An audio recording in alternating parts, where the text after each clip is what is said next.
Little dog was carrying half a severed human finger through the streets of the city, found a police car. Oh, awesome little fella. He looks like he's trying to tell us something. The puppy leads the police car to a remote residence. When the police crashed through the door, they saw an unbelievable sight. Jesus.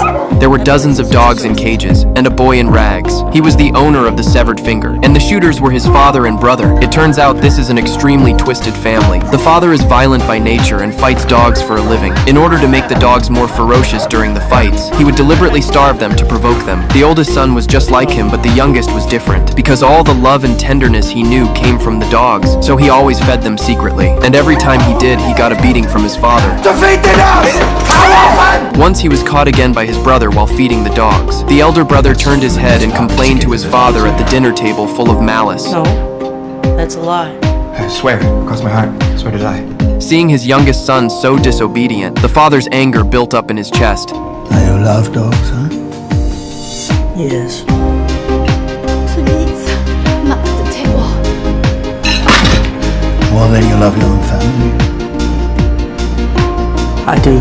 The furious father threw him into the dog cage without saying a word. This is your family now!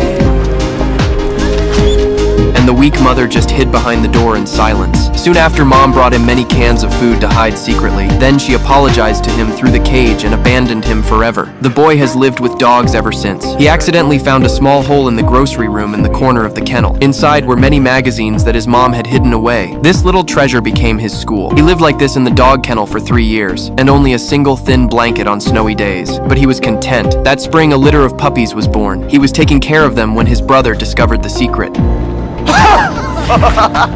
I see them! Look at this.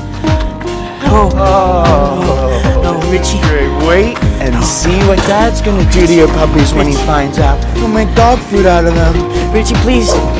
Don't do that. Or else? Don't do that, Richie. Richie, please. He ignored his brother's pleas and ran to tell his father. Soon the father came out with a shotgun. He was going to shoot the puppy. The boy continued to beg and plead that he would feed it himself, but the father wouldn't listen.